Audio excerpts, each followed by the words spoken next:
We are traveling by rail from central London to the historic city of Bath in southwest England, covering a route that combines engineering history, changing landscapes, and one of Britain's most culturally significant destinations. This journey started at Paddington Station, one of London's best known railway terminals. Even if you have never visited before, Paddington has a strong place in British culture and transport history.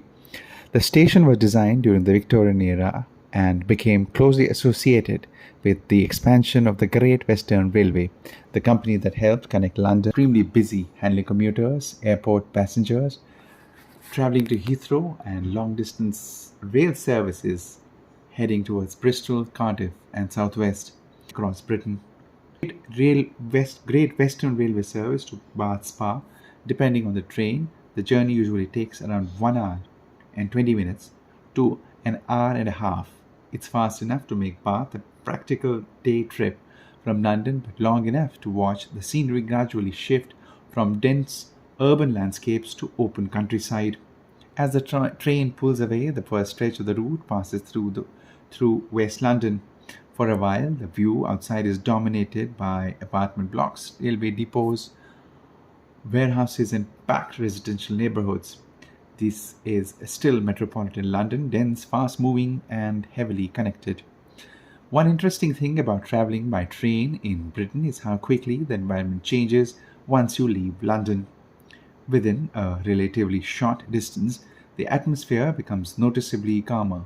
We pass through Reading, one of the major railway junctions west of London. Reading has historically been important because of its position between London and west of England. Today, it's both a commuter town and a business centre in its own right, but it also marks a transition point where the journey starts feeling less urban and more rural. Beyond Reading, the landscape opens up considerably. Fields stretch out across Berkshire and Wiltshire, broken by clusters of trees, church towers, and small villages. Depending on the season, the colors outside vary dramatically. In spring and summer, the countryside is generally green.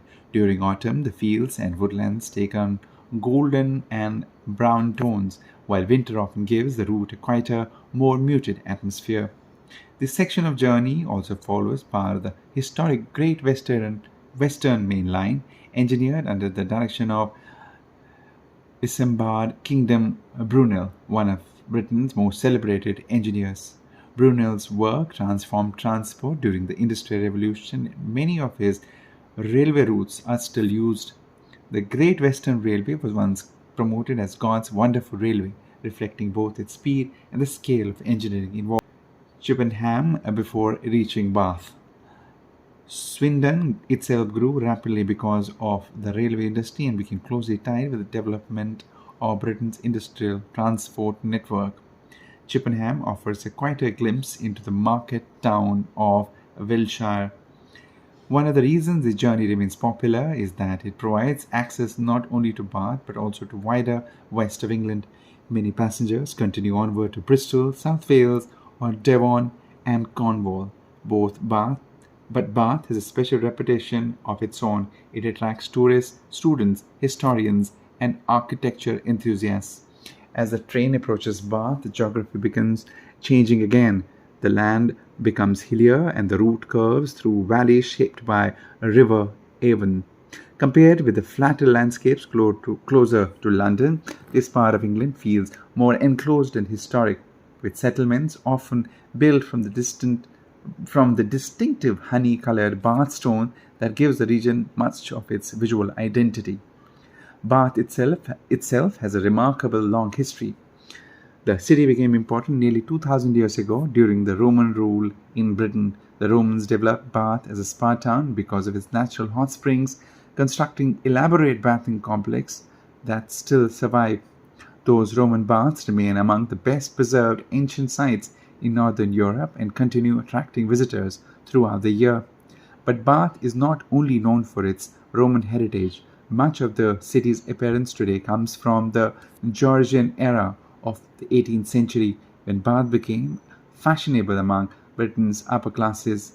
Wealthy visitors arrived seeking both health treatments, and social status, transforming the city into a center of architecture, literature, and leisure. Many of the elegant terraces, crescents, and squares built during that period still define Bath's character. The Royal Crescent, Circus, and surrounding street are considered some of the finest examples of Georgian urban planning. As we near Bath's Spa station, modern life and historical preservation becomes visible side by side. Bath has managed to remain a living city rather than simply a historical monument. Alongside tourists and university students, there are commuters, independent businesses, and residents who give the city an active and contemporary atmosphere. Arriving arriving at the Bath station, which is located very close to the city centre. One of the advantages of arriving by train is how accessible everything once you step outside. Bath Abbey, the Roman baths, the River Avon, and many of city's historic streets are all within walking distance. Outside the station, the atmosphere feels very different from London. The pace is slower, the buildings are lower, and surrounding hills create a more enclosed sense of space. Even though Bath is internationally famous, it often feels more intimate and manageable compared with larger British cities.